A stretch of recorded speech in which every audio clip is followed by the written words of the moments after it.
अस्सलाम वालेकुम viewers, welcome to exploring पांडा। तो आज हम क्लास 11 बायोलॉजी के चैप्टर नंबर 1 की सीरीज स्टार्ट कर रहे हैं। ठीक है, तो ये प्लेलिस्ट जो होगी ये क्लास 11 बायोलॉजी की प्लेलिस्ट होगी। जो न्यू एडिशन आया है क्लास 11 बायोलॉजी का, एफएससी बायोलॉजी का जो न्यू एडिशन है, मैं बायोलॉजी की मैं वो वाली बुक यहाँ पे आपके सामने डिस्क्राइब करूँगी। ठीक है, तो अभी हम बात करते हैं इसके चैप्टर नंबर 1 की। ठीक है, चैप्टर नंबर 1 के लेक्चर जो है मैं अब अपलोड कर रही हूँ। ठीक है ना, तो चैप्टर नंबर 1 का नाम क्या है? Biodiversity and classification.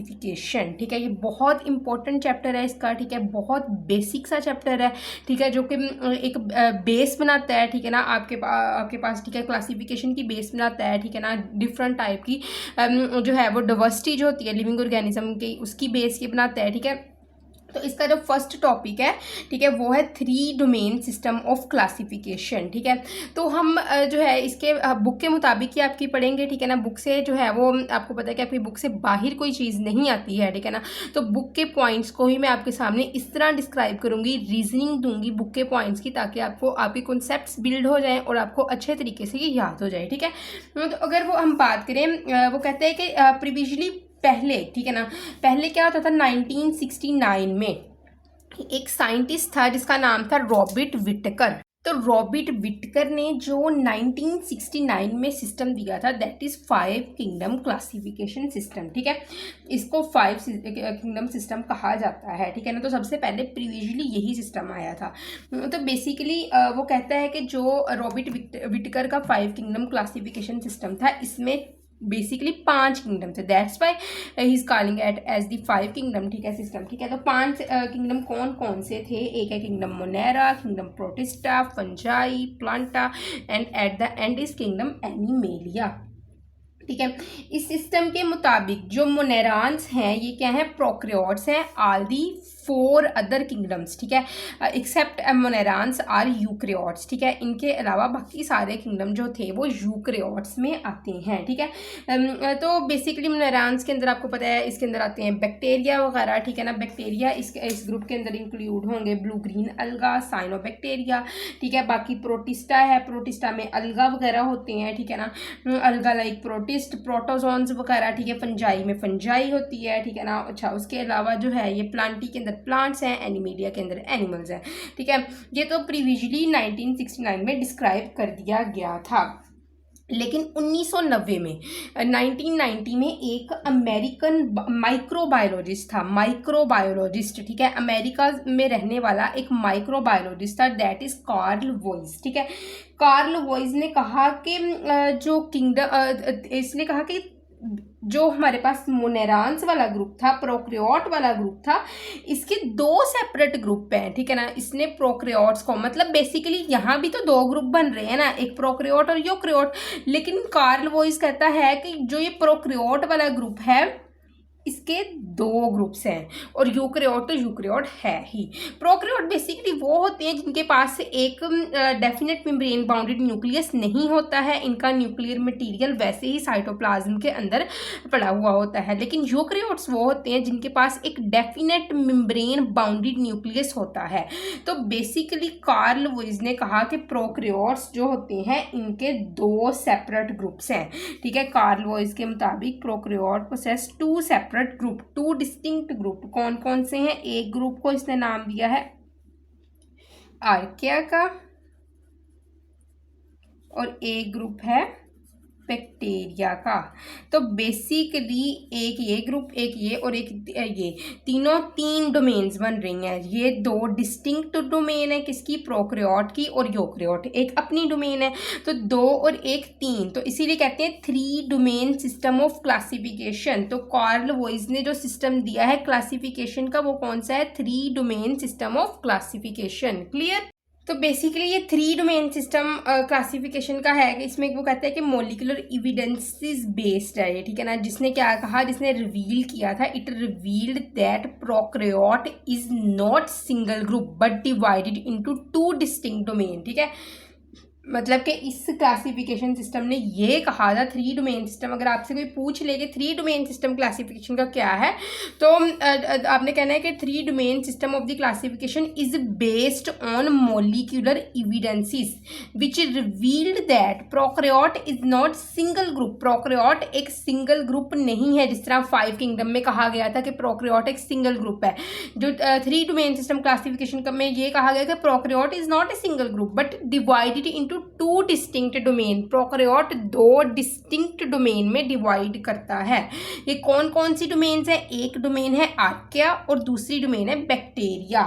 ठीक है, एक आर्किया होती है डोमेन और दूसरी डोमेन कौन सी होती है? बैक्टीरिया होती है। क्लियर? तो आर्किया बैक्टीरिया 2 डोमेन हो गई हैं और तीसरी डोमेन यूकैरियोटिक डोमेन है, यूकरिया है। ठीक है ना, तो तीनों डोमेन मिलके क्या बनाती है? 3 domain system of classification. Clear? इसी टॉपिक को भी हम डिस्क्राइब करते हैं नेक्स्ट। तो ये है डोमेन आर्किया, ये है डोमेन बैक्टीरिया। तो वो कहता है कि आर्किया और बैक्टीरिया 2 डिफरेंट डोमेन्स हैं। ठीक है ना, तो दोनों ही प्रोकैरियोट हैं, लेकिन ये कुछ फीचर्स में एक दूसरे से डिफरेंट होते हैं। जिस तरह के आर्किया है, इसके पास पेप्टिडोग्लाइकन नहीं होती है। ठीक है ना, और डोमेन बैक्टीरिया के पास ऑफकोर्स इसके पास पेप्टिडोग्लाइकन होती है। ठीक है, मतलब दोनों प्रोकैरियोट हैं, लेकिन कुछ फीचर्स इनके हैं एक दूसरे से डिफरेंट हैं। ठीक है ना, और ऐसा समझा जाता है, बायोलॉजिस्ट इस तरह बिलीव करते हैं कि आर्किया और बैक्टीरिया जो है ये दोनों ही एक कॉमन इंसेस्टर से इवॉल्व हुए हैं, लेकिन इंसेस्टर एक था, इंडिपेंडेंटली इवॉल्व हुए हैं कि पहले एक इवॉल्व हो गया और फिर दूसरी इवॉल्व हो चुकी है। ठीक है, इसीलिए एक दूसरे से थोड़ा बहुत डिफरेंस शो करते हैं, लेकिन है दोनों ही प्रोकैरियोट है, दोनों के अंदर ही मेम्ब्रेन बाउंडेड न्यूक्लियस नहीं है, प्रोकैरियोटिक है दोनों ही नेचर के अंदर। ठीक है, मॉलिक्यूलर एविडेंसेस के मुताबिक जो आर्किया है ना, ये बहुत ज़्यादा रिलेट करता है किसके साथ? इसके साथ यूकैरियोट्स के साथ। ठीक है, तो इन अदर वर्ड्स हम ये भी कह सकते हैं कि सबसे पहले बैक्टीरिया से जो है बैक्टीरिया स्प्लिट हुए और क्या हुआ? आर्किया की इवोल्यूशन है, आर्किया इवॉल्व हुए हैं और उसके बाद आर्किया ने नेक्स्ट इवॉल्व होना है और कौन सा बनना है? यूकरिया। ठीक है, eukarya evolve from the archaea and archaea evolve from the bacteria. ठीक है ना, क्लियर? तो बैक्टीरिया से आर्किया और फिर आर्किया से यूकरिया। दैट्स वाई आर्किया और यूकरिया एक दूसरे के बहुत ज़्यादा क्लोजली रिलेटेड नज़र आते हैं as compare to bacteria. Clear? तो अब हम बात करते हैं, इस टॉपिक में मैं आपके सामने डिस्क्राइब करूँगी डोमेन आर्किया को। ठीक है, तो बेसिकली जो डोमेन आर्किया है, ठीक है ना, अगर हम डोमेन आर्किया की बात करें तो जब 5 किंगडम सिस्टम दिया गया था ना, तो जो आर्किया की डोमेन थी ये पार्ट थी मोनेरा की, क्योंकि मोनेरा ही था ना 5 किंगडम सिस्टम में प्रोकैरियोट्स से जो, ठीक है ना, मोनेरान्स के अलावा बाकी सारे यूकैरियोट्स थे। तो बेसिकली आर्किया वहाँ भी मौजूद थे, लेकिन वो कहता है कि वो आर्किया मोनेरान्स के अंदर इंक्लूड थे, मोनेरान्स किंगडम के अंदर इंक्लूड थे। दैट्स वाई जो है हम वहाँ पे आर्किया को मोनेरान्स में पढ़ेंगे जब हम 5 किंगडम सिस्टम की बात करेंगे। लेकिन जब बात की जाती है इसकी 3 किंगडम सिस्टम की, तो अलहदा डोमेन है। ठीक है ना, वो है डोमेन आर्किया। ठीक है, 3 डोमेन सिस्टम की जब हम बात करते हैं तो वो कहता है कि जो वर्ड आर्किया है वो एक ग्रीक वर्ड से निकला है, दैट इज आर्कायोस। ठीक है, एक एंशियंट, इसका मतलब है आर्कायोस का एंशियंट मतलब बहुत पुराना। ठीक है ना, तो ये क्या है, आर्किया कब जो है इवॉल्व हुए? तो आर्किया डिवर्ज हुए थे bacteria say about 3.5 to 4 billion years ago. ठीक है ना, मतलब कि बहुत साल पहले, बहुत एंशियंट टाइम में, almost 3.5 to 4 billion years ago पहले आर्किया डिवर्ज हुए थे बैक्टीरिया से। तो अगर हम बात करें आर्किया, एक इंडिविजुअल जो आर्किया है, ठीक है ना, एक इंडिविजुअल आर्किया बैक्टीरिया है, इसका साइज रेंज क्या होगा? तो इंडिविजुअल आर्किया बैक्टीरिया का साइज रेंज ऑलमोस्ट 0.1 माइक्रोमीटर से 15 माइक्रोमीटर डायमीटर के दरमियान होगा। ठीक है ना, इनका साइज रेंज जो इनकी लेंथ है वो इनका जो है वो इतना होता है। ठीक है ना, तो ये तो इसके डायमीटर की बात कर लिया हमने। लेकिन कभी कभार क्या होता है कि आर्कियंस आपस में इकट्ठे होते हैं, एक जगह पे आपस में मिलते हैं, इकट्ठे होते हैं। ठीक है ना, एग्रीगेट होते हैं, एग्रीगेट करके, ठीक है ना, इकट्ठे होंगे और क्या बनाएंगे? एक एग्रीगेट्स बनाएंगे। ठीक है ना, या फिर फिलामेंट्स बनाएंगे और इस एग्रीगेट और फिलामेंट की लेंथ जो होगी वो 200 माइक्रोमीटर हो सकती है लेंथ। ठीक है ना, तो अगर एग्रीगेट किस तरह बनाएंगे? ठीक है ना, एक दूसरे के साथ ये स्टिक हो सकते हैं, ठीक है ना, एक दूसरे के साथ जो है वो जुड़ कर ये एग्रीगेट बनाते हैं। एक दूसरे के साथ किस तरह ये जुड़ते हैं, तो एक जो है वो क्या एक सब्सटेंस के साथ, ठीक है ना, जुड़ सकते हैं, जिसको हम कहते हैं extra polymeric substance, EPS extra. यहाँ लिख देती हूँ कि ये एग्रीगेट बनता है, ठीक है, किसके ज़रिए, एक ग्लू की तरह काम करता है, एक्स्ट्रा सेलुलर पॉलीमेरिक सब्सटेंस, ठीक है। और ये एक्स्ट्रा सेलुलर पॉलीमेरिक सब्सटेंस कुछ पॉलीसेक्राइड भी हो सकते हैं, ग्लाइकोप्रोटीन भी हो सकते हैं, कुछ प्रोटीन भी हो सकते हैं, जिनकी वजह से ये आपस में इकट्ठे हुए के एग्रीगेट बनाते हैं। उसके बाद अगर हम बात करें फिलामेंट की, तो फिलामेंट किस तरह बनता है आर्किया का, तो बाइनरी फिशन के बाद देखो बैक्टीरिया बाइनरी फिशन से इस तरह जो है वो हर बैक्टीरिया दूसरा बैक्टीरिया बना रहा है, ठीक है ना। देखो तो बेसिकली बाइनरी फिशन के जरिए के दौरान वो कहता है कि बाइनरी फिशन में होता क्या है कि ये एक बैक्टीरिया है, इसने दरमियान में से कट हो जाना है किसके अंदर, दो के अंदर, ठीक है। ये एक पार्ट आ गया, ये इसका दूसरा पार्ट आ गया, और हर पार्ट ने क्या करना है, उसने नेक्स्ट न्यू बैक्टीरिया बना देना है। तो वो कहता है जिस तरह ये टूटते हैं दूसरे पार्ट के अंदर, ठीक है, दरमियान में से टूट तो जाते हैं लेकिन सेपरेट नहीं होते हैं, जिसकी वजह से एक लंबा सा फिलामेंट आ जाता है, ठीक है ना, क्लियर। तो उसके बाद वो कहता है कि इनकी लेंथ जो होगी एग्रीगेट और फिलामेंट की लेंथ वो 200 माइक्रोमीटर तक हो सकती है, ठीक है ना। और इनकी शेप्स भी डिफरेंट हो सकती हैं। कुछ बैक्टीरिया जो हैं ये आर्किया की शेप्स वो पूछ सकते हैं आपसे शॉर्ट क्वेश्चन में, ठीक है ना, या फिर MCQs में। तो आर्किया की शेप कौन कौन सी हैं, तो वो है spherical, rod shape, spiral, lobe, rectangular, ठीक है। हर शेप में ये आपको नजर आ रहा है ऑलमोस्ट, ठीक है। उसके बाद हम बात करते हैं इनके अंदर रिप्रोडक्शन की। तो बेसिकली जो है वो रिप्रोडक्शन में वो बात करता है कि ये रिप्रोड्यूस कर सकते हैं by mean of binary fission, fragmentation, budding. तो अगर हम बाइनरी फिशन की बात करें, बाइनरी फिशन में क्या होता है कि आर्किया जो है इसका सेल डिवाइड करता है दो आइडेंटिकल डॉटर सेल्स के अंदर। देखो ये एक आर्किया है, ठीक है, इससे दरमियान में से दो डॉटर सेल्स के अंदर इस तरह डिवाइड करना है, और हर डॉटर सेल ने एक ग्रो करके एक न्यू आर्किया बना देना है। उसके बाद वो बात करता है मोस्टली ये बाइनरी फिशन किसके अंदर देखो जाती है, मैथेनोकोकस, मैं लिख देती हूँ यहाँ पे मीथेनोकोकस। ये कुछ एक्स्ट्रा ही है, अगर आप जो है वो ज़्यादा अच्छा इंप्रेशन डालना चाहते हैं ना पेपर के ऊपर तो आप ये लिख सकते हैं, अदरवाइज कोई ज़रूरत नहीं है इतनी भी। अच्छा, उसके बाद है बाइनरी फिशन सॉरी रिप्रोडक्शन में आती है फ्रेगमेंटेशन। तो फिलामेंट छोटे छोटे स्मॉल फ्रेगमेंट्स के अंदर डिवाइड करता है, और हर फ्रेगमेंट जो है एक इंडिपेंडेंट आर्कियल सेल बना देता है, ठीक है। उसके बाद वो बात करता है बडिंग की। तो बडिंग में क्या होता है कि एक आर्किया है, उसकी बॉडी के ऊपर साइड पे एक आउटग्रोथ बनती है, ठीक है। आउटग्रोथ जो होती है ये डिवेल्प ग्रो करती है, इस आउटग्रोथ को नाम देता है बड का, बड डिवेल्प करता है, ठीक है ना। और एक सेलुलर मटीरियल वगैरह आर्किया से लेके डेवलप कर जाता है, जब उसके बाद ये सेपरेट हो गए कि न्यू सेल की तरह एक्ट करना शुरू कर देता है। क्लियर लगी समझ इसकी भी। तो उसके बाद हम इसी टॉपिक को नेक्स्ट जो है मैं डिस्क्राइब करती हूँ। नेक्स्ट पेज पे जाने से पहले मैं आपको एक बात बता दूं, बड़ी इंपॉर्टेंट बात है कि जो ये आर्किया होते हैं इनमें किसी भी किस्म की माइटोसिस और मियोसिस नहीं देखने को मिलती। आपने ये बात बिल्कुल याद रखनी है, इन बैक्टीरियाज के अंदर माइटोसिस और मियोसिस का कॉन्सेप्ट नहीं होता है। क्लियर। अच्छा, अब हम बात करते हैं इनके अंदर सेल मेम्ब्रेन केस की, ठीक है ना। थोड़ा वो कंपेयर करता है, थोड़ा वो इसको डिस्क्राइब करता है आर्किया और बैक्टीरिया के केस की, सेल मेम्ब्रेन की, ठीक है। तो अगर हम सेल मेम्ब्रेन केस की बात करें तो वो कहता है कि जो सेल मेम्ब्रेन इनके अंदर होती है, एक तो जो आर्किया की सेल मेम्ब्रेन है ना, आपने जो है थोड़ा कंपेरिजन करके इसको याद रखना है ताकि आप इसको ड्रा आउट भी कर सको और डिस्क्राइब भी कर सको थ्योरी में। इसका कॉन्सेप्ट इस तरह बिल्ड करना है, ठीक है। तो सबसे अहम बात यह है कि आर्किया केस में जो सेल मेम्ब्रेन इनकी होती है इसमें इधर लिंकेज आपको देखने को मिलेगी और इसमें मिलेगी एस्टर लिंकेज, ठीक है।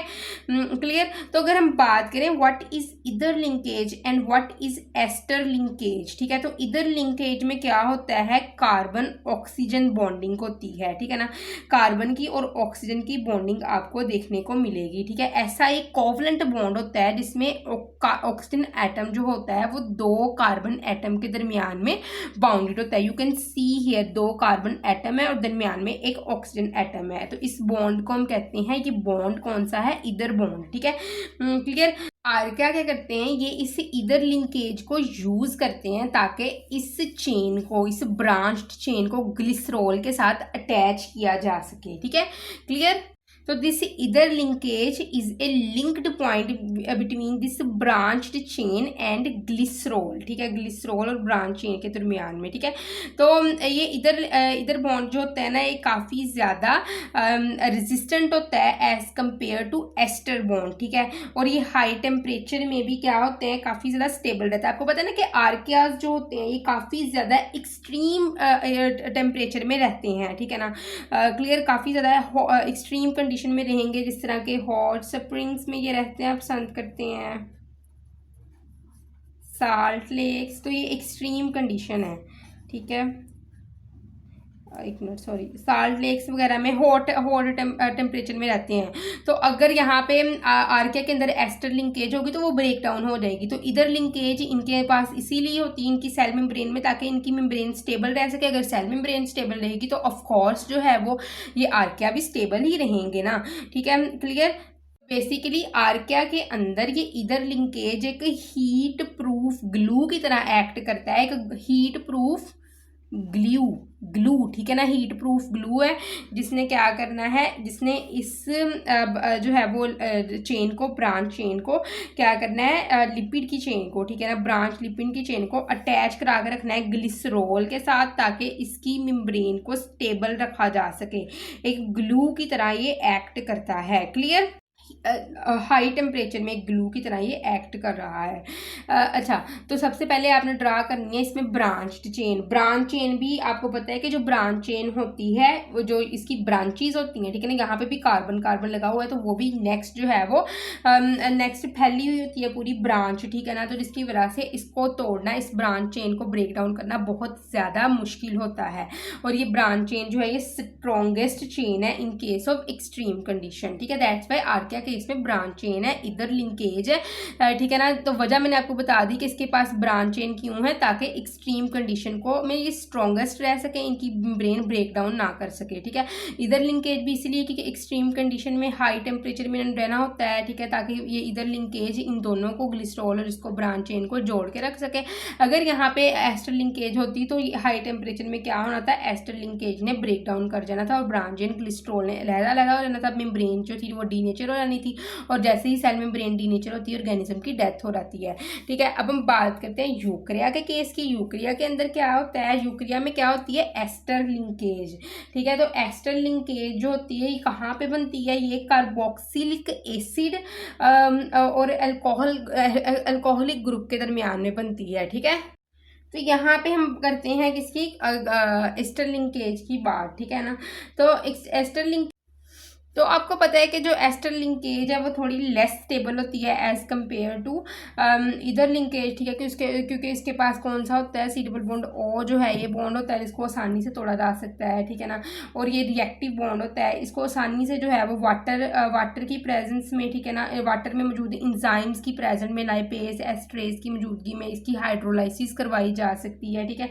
हीट और एसिडिक कंडीशन में भी इसको तोड़ा जा सकता है, क्योंकि ये रहते ही मॉडरेट इन्वायरमेंट में ये वाले बैक्टीरिया, जिसकी वजह से वहाँ पे एक्सट्रीम हीट होती ही नहीं है जितनी आर्किया के केस में होती है। इसीलिए इनको ज़रूरत ही नहीं पड़ती कि ये अपने जो है वो लिंकेज को इधर लिंकेज कर लें। एस्टर लिंकेज इनके लिए इनफ है, एस्टर बॉन्ड जो है इन दोनों को जोड़ के रखने के लिए इनफ है, ठीक है। इनकी मेम्ब्रेन स्टेबल रह सकती है इस कंडीशन में भी, ठीक है। तो एस्टर लिंकेज ने इसके अंदर क्या किया, इसने इस अनब्रांच्ड चेन को किसके साथ, जो फैटी एसिड की अनब्रांच चेन है ना, उसको ग्लिसरॉल के साथ कनेक्ट करना होता है, ठीक है, एस्टर लिंकेज ने यूकरिया के या फिर नॉर्मल बैक्टीरिया की केस के अंदर, ठीक है।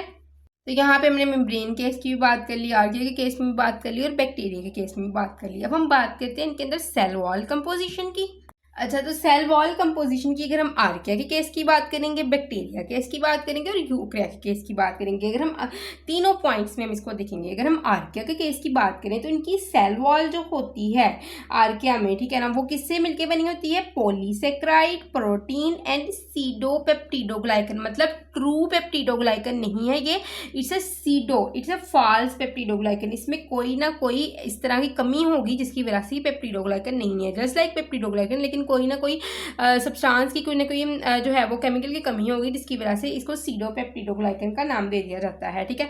तो अगर आर्किया के केस की बात करें, इसमें ना तो सेलुलोज होता है ना पेप्टिडोग्लाइकन है, ठीक है। आपने ये बात याद रखनी है, no cellulose no peptidoglycan. Peptidoglycan की जगह जो पेप्टिडोग्लाइकन होगा उसको कहेंगे pseudo peptidoglycan, polysaccharide and protein, ठीक है। अच्छा, तो बैक्टीरिया के केस की हम बात करें, बैक्टीरिया के अंदर क्या होता है, पेप्टिडोग्लाइकन होता है, ठीक है। ट्रू पेप्टिडोग्लाइकन होता है एक ऐसा पॉलीमर जो मिलके बना है शुगर से और अमाइनो एसिड से, जो इसको क्या प्रोवाइड कर रहा है, स्ट्रक्चरल सपोर्ट प्रोवाइड कर रहा है। उसके बाद अगर हम यूकरिया के केस की बात करें तो यूकरिया के केस में क्या होता है, सेल वॉल जो होगी वो अगर प्रेजेंट होगी, सेल वॉल नहीं भी हो सकती और प्रेजेंट भी हो सकती है। अगर सेल वॉल जो है ये प्रेजेंट होगी, मतलब कि कब प्रेजेंट होगी, जब प्लांट का केस होगा, ठीक है। आपको पता है प्लांट्स के अंदर सेल वॉल होती है, और यूकरियोट्स जो एनिमल्स होते हैं उनके पास सेल वॉल नहीं होती है, ठीक है। इसीलिए वो कह रहे हैं सेल वॉल इफ प्रेजेंट, आपकी बुक में वो इफ यूज करता है, ठीक है। इफ इसलिए यूज करता है if in present in plants, तो ये सेल वॉल मिलके बनी होती है सेलुलोज के साथ और काइटन के साथ, ठीक है। सेलुलोज के साथ मिलके बनी होगी या फिर काइटन सेलुलोज के साथ मिलके बनी होगी in case of the plants. और अगर फंजाई की बात करें, फंजाई के अंदर भी सेल वॉल मिलके बनी होती है, और किससे मिलके बनी होती है, काइटन के साथ मिलके बनी होती है, ठीक है। 3 केसेस हैं, एनिमल के अंदर सेल वॉल नहीं होती है, ठीक है। जो यूकरियोट होते हैं प्लांट्स, उनके पास सेल वॉल होती है, फंजाई के पास भी होती है। प्लांट की सेल वॉल सेलुलोज से मिलकर बनी होती है और फंजाई की सेल वॉल काइटन से मिलकर बनी होती है, क्लियर। अच्छा, तो अब हम बात करते हैं जेनेटिक डिफरेंसेस की, ठीक है ना। जेनेटिक डिफरेंसेस कौन कौन से होते हैं इनके अंदर, ठीक है। तो जेनेटिक डिफरेंसेस में वो कहता है कि आर्किया और यूकरिया जो होते हैं ये आपस में ज़्यादा क्लोजली रिलेटेड है। मैंने आपको पहले भी बताया था कि बैक्टीरिया से निकले हैं, ऐसा जाना जाता है कि बैक्टीरिया से निकले हैं आर्किया और आर्किया से निकले हैं यूकरिया। दैट्स वाई आर्किया और यूकरिया आपस में ज़्यादा क्लोजली रिलेटेड हैं, ठीक है। जेनेटिक डिफरेंसेस है ना, वो इनके दरमियान में ज़्यादा क्लोज रिलेशन शो करती है, मतलब कि इन दोनों का आइडेंटिकल एक जैसा डीएनए पॉलीमरेज एंजाइम है, आरएनए पॉलीमरेज एंजाइम है, और ट्रांसक्रिप्शन फैक्टर भी आर्किया और यूकरिया का आपस में मिलता जुलता है। दैट्स वाई हम कहते हैं कि ये आपस में ज़्यादा क्लोजली रिलेटेड है, ठीक है। अगर हम बात करें यहाँ पे मेटाबॉलिज्म की आर्किया की, अब हम बात करते हैं मेटाबॉलिज्म की, ठीक है, आर्किया के मेटाबॉलिज्म की। तो आर्किया के पास से यूनिक मेटाबॉलिकल प्रोसेसेस है जिसको कहते हैं मेथेनोजेनेसिस, ठीक है। तो मेथेनोजेनेसिस क्या प्रोसेस है, बायोलॉजिकल प्रोडक्शन ऑफ मीथेन को क्या कहा जाता है, मेथेनोजेनेसिस कहा जाता है, ठीक है। ये मेथेनोजेनेसिस का प्रोसेस जस्ट आर्किया के अंदर आपको देखने को मिलेगा, यूकरिया या फिर बैक्टीरिया के अंदर मेथेनोजेनेसिस का प्रोसेस नहीं देखने को मिलता है, ठीक है, क्लियर। इसीलिए आर्किया को आप मिथेनोजेंस भी कह सकते हैं, क्योंकि ये वो ऑर्गेनिज्म है जो मिथेनोजेनेसिस कर रहा है, और वो ऑर्गेनिज्म जो मिथेनोजेनेसिस करते हैं उनको मिथेनोजेंस भी कहा जाता है, ठीक है।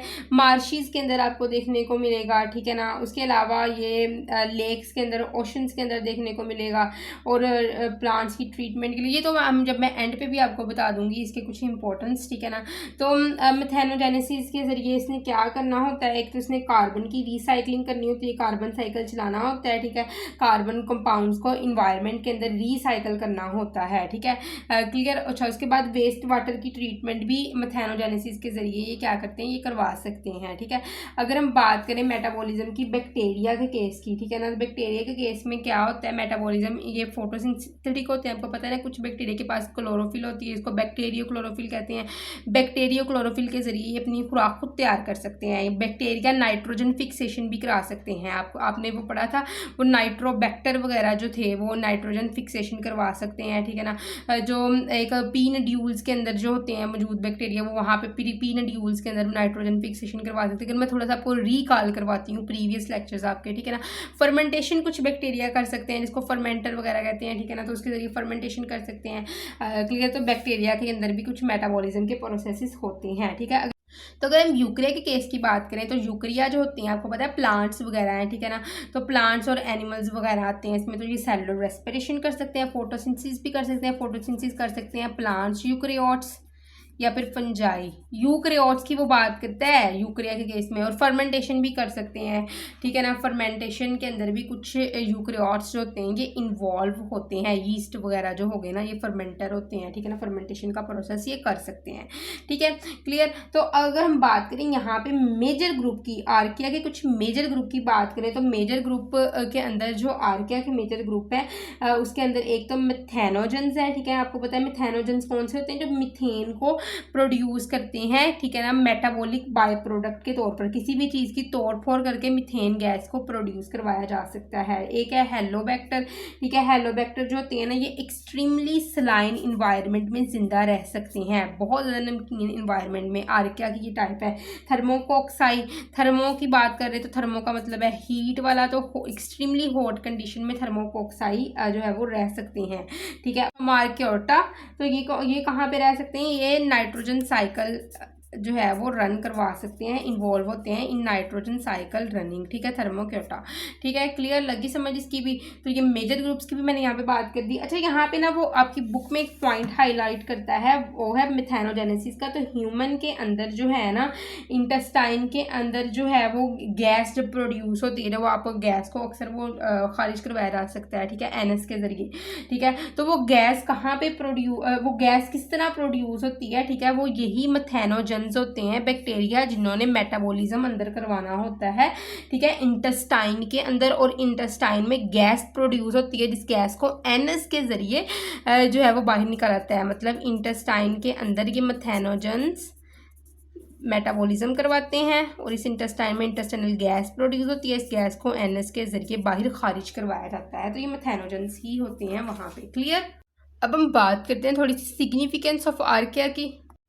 अब हम बात करते हैं सिग्निफिकेंस ऑफ आर्किया की, ठीक है ना।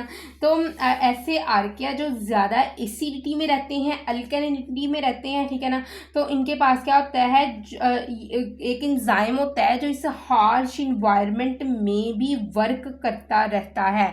मोस्टली वो एंजाइम है जो इनको इनकी रेप्लिका बनाने में हेल्प करता है। वो एंजाइम नॉर्मली अगर ह्यूमन का एंजाइम देखें ना तो वो ह्यूमन्स के अंदर ये वाला जो एंजाइम होता है ये डीनेचर कर जाता है, लेकिन जो आर्कियंस होते हैं उनके पास जो रेप्लिकेशन वाला एंजाइम होता है वो इतना अच्छा होता है कि वो हाई एसिडिटी और अल्कलिनिटी में भी क्या करता है, वर्क करता रहता है। तो एंजाइम इसका डीएनए रेप्लिकेशन का फिर क्या किया जाता है, वो एक्सट्रैक्ट करवाया जाता है आर्किया में से, ठीक है। और उसको क्या किया जाता है, उसको इस एंजाइम को हाई टेम्परेचर पे, क्योंकि ये वर्क कर सकता है, तो इसको फिर लेबोरेटरी में जो डीएनए क्लोनिंग के तौर पर यूज़ किया जाता है, ठीक है ना।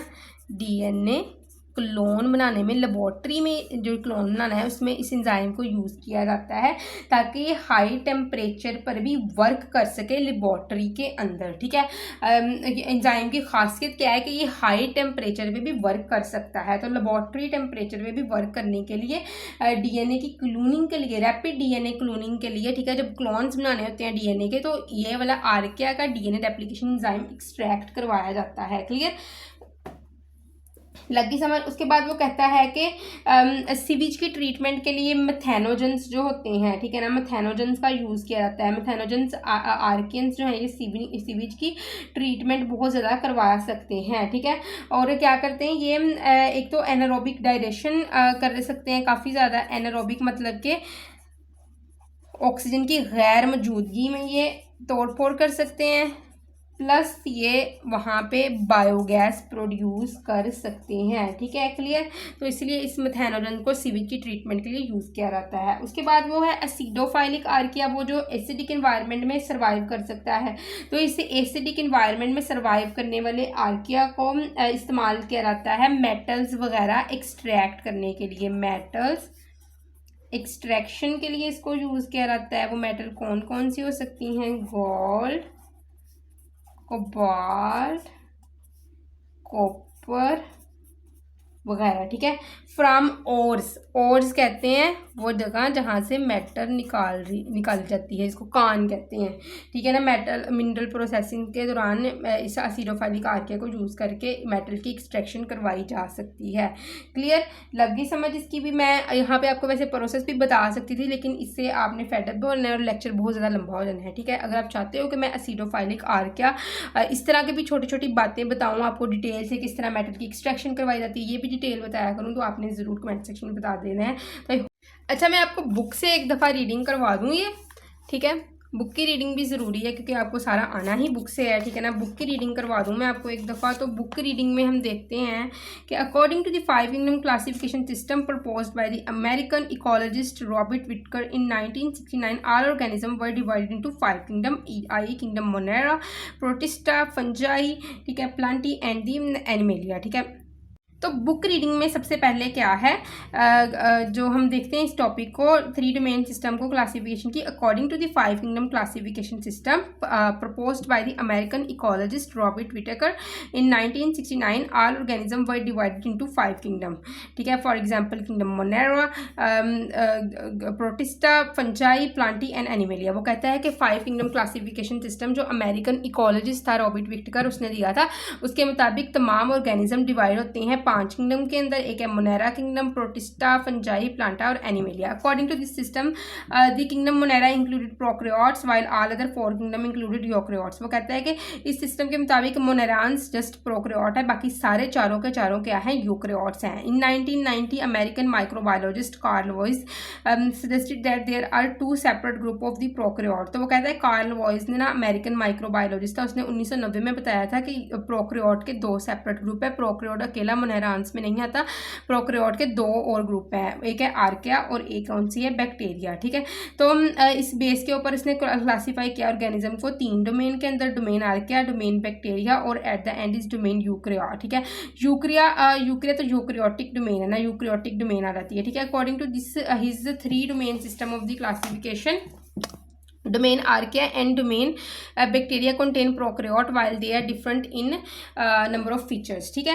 क्लियर, तो ये नंबर ऑफ फीचर्स में एक दूसरे से डिफरेंट है, लेकिन है दोनों ही प्रोकैरियोट। तो यहाँ पे एक डेफिनेशन आपने देखनी है, evolutionary relationship among organism. Organism के दरमियान इवोल्यूशनरी रिलेशनशिप, इवोल्यूशनरी रिलेशनशिप क्या होता है कि इनके इंसेस्टर डिसेंडेंट किस तरह आपस में मिलते जुलते हैं, ठीक है, किस तरह इवॉल्व हुए हैं एक दूसरे से, किस तरह इनकी प्रोडक्शन हुई है, तो उसको हम फाइलोजेनी कहते हैं। और ऐसी डायग्राम जो फाइलोजेनी इस इवोल्यूशनरी रिलेशनशिप को डिस्क्राइब करती है, इसको कहते हैं फाइलोजेनेटिक और evolutionary tree. You can see here this is the phylogenetic and evolutionary tree के एक कॉमन इंसेस्टर था, ठीक है। उस कॉमन इंसेस्टर से बैक्टीरिया और यूकैरिया और आर्किया जो थे वो इवॉल्व हुए थे, ठीक है। क्लियर, लगी समझ इसकी भी। अच्छा, उसके बाद वो बात करता है यहाँ पे कि new biologist believe that archaea and bacteria, एक minute, new biologist believe that archaea and bacteria evolve independently from some common ancestor. तो जो नए बायोलॉजिस्ट थे वो कहते थे कि आर्किया और बैक्टीरिया एक कॉमन इंसेस्टर से निकले हैं, ठीक है। और मॉलिक्यूलर एविडेंसेस के मुताबिक जो आर्किया थे ये मोर क्लोजली रिलेटेड थे किसके साथ, यूकैरियोट्स के साथ, देन टू बैक्टीरिया। मैंने आपको पहले भी बताया कि आर्किया और यूकैरियोट ज़्यादा क्लोजली रिलेटेड थे बैक्टीरिया के मुकाबले में। और कुछ अदर वर्ड्स में वो कहता है कि यूकैरिया जो थे ना ये इवॉल्व हुए थे आर्किया से, ठीक है, ऐसा माना जाता है, और आर्किया इवॉल्व हुए थे किससे, बैक्टीरिया से। तो मैं आपको पहले भी बता चुकी हूँ ये वाली बात, ठीक है। अगर हम डोमेन आर्किया की बात करें, डोमेन आर्किया में वो कहता है कि 5 किंगडम क्लासिफिकेशन सिस्टम में इस डोमेन को किंगडम मोनेरा के अंदर इंक्लूड किया गया था। और नेम जो था आर्किया, ये ग्रीक वर्ड आर्कियोइस से निकला था, जिसका मतलब था ancient. They are prokaryote which diverge from the bacteria in very ancient time, ठीक है। वो कहता है कि प्रोकैरियोट था और ये बैक्टीरिया से इवॉल्व हुआ था काफ़ी बिलियन ईयर्स अगो, ठीक है। क्लियर, तो इंडिविजुअल आर्कियंस जो थी इनकी बॉडी का डायमीटर रेंज करता था 0.1 माइक्रोमीटर टू ओवर 15 माइक्रोमीटर। तो कुछ जो थे ये आपस में इकट्ठे होकर क्या करते थे, लेंथ कर लेते थे 200 माइक्रोमीटर तक की, ठीक है। दे कर इन वेरियस शेप, स्फीरिकल शेप हो सकती है, रोड शेप हो सकती है, स्पाइरल, लॉब, रेक्टेंगुलर। तो archaea reproduce asexually bye binary fission, multiple fission, ठीक है। बाइनरी में 2 बनते हैं टुकड़े और मल्टीपल में बॉडी डिवाइड करती है मल्टीपल पार्ट्स के अंदर, ठीक है। फ्रेगमेंटेशन, ठीक है, बडिंग वगैरह, ठीक है, माइटोसिस और मियोसिस इनके अंदर नहीं होती है, ठीक है। क्लियर, ये भी एक आपने पॉइंट का एक मैंने डेफिनेशन डेफिनेशन आपको ये फाइलोजेनी की बताई है, एक फाइलोजेनेटिक और इवोल्यूशनरी ट्री की यहाँ पे बताई है, एक डेफिनेशन यहाँ पे Archaea bacteria, Archaea were evolutionary classified as a group of the bacteria और वर कॉल्ड आर्किया बैक्टीरिया। ठीक है, आपने अगर आपको आर्किया बैक्टीरिया का वो पूछे तो आपने कहना है कि ये पहले क्लासीफाई किया जाता था इसको बैक्टीरिया के अंदर और आर्किया बैक्टीरिया इसको कहा जाता था। ठीक है, अब यहाँ से आपने क्या याद करना है, सेल मेम्ब्रेन है वो जो मैंने आपको कंपैरिजन बताया है ना और डिस्क्राइब किया, आपने वही डिस्क्राइब कर देना है, वही इसका एक अच्छा कॉन्सेप्ट है। सेल वॉल का भी मैंने आपको कंपैरिजन के साथ समझाया, आपने वही डिस्क्राइब करना है। ठीक है, जेनेटिक डिफरेंसेस का भी मैंने आपको बता दिया है,